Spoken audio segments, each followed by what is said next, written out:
नमस्कार, जोहार। आदिवासी दुनिया में आपका स्वागत है। मैं हूं आपके साथ गायत्री शर्मा। यह ना है समाचार, यह है जनता के विचार। जैसा कि हम सभी जानते हैं कि दुर्गा पूजा का त्यौहार शुरू हो गया है। ऐसे में सुरक्षा हमारे लिए बड़ा सवाल हो गया है।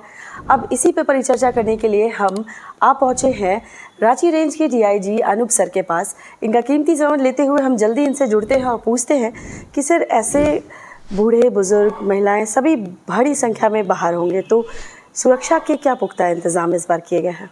देखिए, रांची में जो दुर्गा पूजा का त्यौहार है वो मुख्य रूप से 20 तारीख से लेकर 24 तारीख के बीच में मनाया जाएगा। 20th से जो षष्ठी शुरू होती है उसमें पांडालों में मूर्ति का अनावरण होता है। और रांची में दुर्गा पूजा बहुत ही बड़ा एक उत्सव है। और ईस्ट इंडिया में कोलकाता के बाद सबसे बड़ी दुर्गा पूजा अगर मनाई जाती है तो वो रांची में मनाई जाती है। तो लाखों लोग रोड पर होते हैं, महिलाएं होती हैं, बच्चे होते हैं। और शहर की दुर्गा पूजा को देखने के लिए ग्रामीण क्षेत्र से महिलाएं, बच्चे और सभी लोग आते हैं बड़ी मात्रा में, बड़ी संख्या में।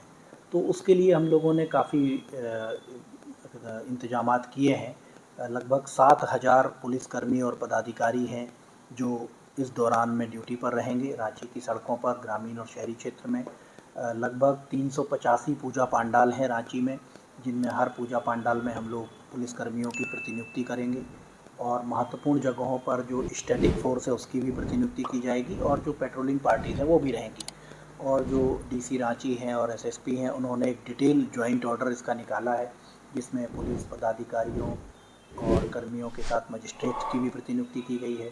इसके अलावा हम लोगों ने लगभग 1,000 सीसीटीवी हैं जिनसे इन पूरे पूजा पांडालों की निगरानी की जाएगी। कंट्रोल रूम 24 घंटे कार्यरत रहेगा। रात भर पुलिसकर्मी रोड पर रहेंगे। और जो पूजा पांडाल समिति के जो आयोजक हैं उनके साथ में डिटेल मीटिंग कई राउंड की है जिला प्रशासन ने, और उनको हम लोगों ने कुछ चीज़ों के लिए जिम्मेदार बनाया है। जैसे हर पूजा पांडाल में वो अपने वॉलंटियर्स प्रतिनियुक्त करेंगे, महिलाओं और पुरुषों की लाइन अलग अलग लगाएंगे, ट्रैफिक के लिए वो लोग इंतज़ाम करेंगे जिससे ट्रैफिक उनके पांडाल के कारण जाम ना हो। और इसके अलावा सीसीटीवी लगाने का निर्देश पूजा पांडाल समितियों को दिया गया है। उनको फायर जो सेफ्टी है उसके नॉर्म्स का पालन करने के लिए कहा गया है कि आग से सुरक्षा के इंतजाम वहाँ पर रखें। इलेक्ट्रिक वाला जो सर्टिफिकेट है वो जो है एग्जीक्यूटिव इंजीनियर इत्यादि से प्राप्त करें, और किसी भी प्रकार का भड़काऊ गाना इत्यादि ना बजाएं। तो ये सब चीज़ों को लेकर के, और क्योंकि ये इस तरह का त्यौहार है कि केवल एडमिनिस्ट्रेशन या पुलिस के भरोसे नहीं मनाया जा सकता है, आम नागरिकों का सहयोग इसमें चाहिए है, शांति व्यवस्था को कायम करने में, ट्रैफिक को मैनेज करने में, और पूजा पांडाल समितियों का भी। तो काफ़ी डिटेल इंतजाम जिला प्रशासन ने किए हैं, और हर साल की तरह हम लोग सुनिश्चित करेंगे कि शांतिपूर्ण तरीके से ये त्यौहार मनाया जाए। सर, पिछली जब मीटिंग हुई थी तो 10 गिरोह को चिन्हित किया गया था, जिसमें 120 अपराधियों को चिन्हित किया गया था। तो उनको लेकर के क्या कुछ दिशा निर्देश पुलिस पदाधिकारियों को दिए गए हैं? देखिए, रांची में जुलाई और अगस्त के महीने में कुछ घटनाएं हुई थी जिनमें जो क्रिमिनल गैंग्स हैं इनके द्वारा एक घटना गोली चलने की गई थी अरगोड़ा में एक्सटॉर्शन के कारण से। इसके अलावा 2 या 3 घटनाएं ऐसी हुई जिनमें गोली चलाई गई और हत्या भी की गई, एक मामले में ज़मीन विवाद को लेकर के। तो उस दौरान हम लोगों ने काफ़ी डिटेल में एक कार्य योजना बनाई थी जो ज़मीन से जुड़े हुए अपराध कर्मी हैं उनके खिलाफ़ कार्रवाई करने की, और दूसरी कार्य योजना हम लोगों ने बनाई थी जो क्रिमिनल गैंग्स हैं उनके खिलाफ़ कार्रवाई करने के लिए। तो इसमें रांची में कार्यरत टोटल 11 क्रिमिनल गैंग्स हैं, उनकी हम लोगों ने सूची बनाई थी, जिसमें 200 से अधिक अपराध कर्मियों को चिन्हित किया गया था जो पहले जेल जा चुके हैं या अभी वर्तमान में जेल में हैं। उनके खिलाफ़ में काफ़ी डिटेल कार्रवाई की गई। जो लोग ऑलरेडी जेल में हैं उनकी गतिविधियों को मॉनिटर किया गया कि जेल के अंदर से रह कर के वो एक्सटॉर्शन की मांग ना कर सकें और अपने गैंग्स को संचालित ना कर सकें। जो बाहर हैं उनमें हम लोगों ने कुछ महत्वपूर्ण अपराध कर्मियों की बेल कैंसिलेशन के लिए भी हम लोगों ने माननीय न्यायालय में प्रस्ताव समर्पित किया है। हम लोगों ने इन अपराध कर्मियों के बेलर्स को चिन्हित किया। ऐसे बेलर्स जो कि फर्जी नाम पते के आधार पर, फर्जी आधार कार्ड के आधार पर जिन लोगों ने बेल दी है और जिन लोगों ने गलत जो है विवरणी लगाई है संपत्ति इत्यादि की, तो वैसे बेलर्स का सत्यापन किया गया है, उनके ऊपर में भी कांड दर्ज करने की कार्रवाई की गई है।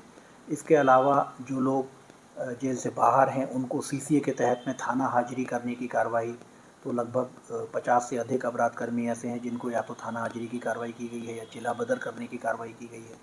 तो इस तरह से हम लोग कोशिश कर रहे हैं कि इन सारी क्रिमिनल गैंग्स पर लगातार पुलिस की निगरानी रहे और ये लोग घटना ना कर पाएँ। इनकी संपत्तियाँ इत्यादि भी चिन्हित की जा रही हैं, कुछ लोगों की गई हैं। अभी तक हम लोगों ने उसमें कोई कार्रवाई नहीं कर पाए हैं, बट उनका आइडेंटिफिकेशन हम लोगों ने किया है और भविष्य में अगर ज़रूरत पड़ी तो उनकी संपत्ति कहाँ से आई और वो किस तरह से क्राइम से अर्जित की गई है, इसकी भी हम लोग जाँच करेंगे। सर, पूजा में भेष बदलकर जो उग्रवादी घुस जाते हैं, उन पर कैसे अंकुश लगेगी?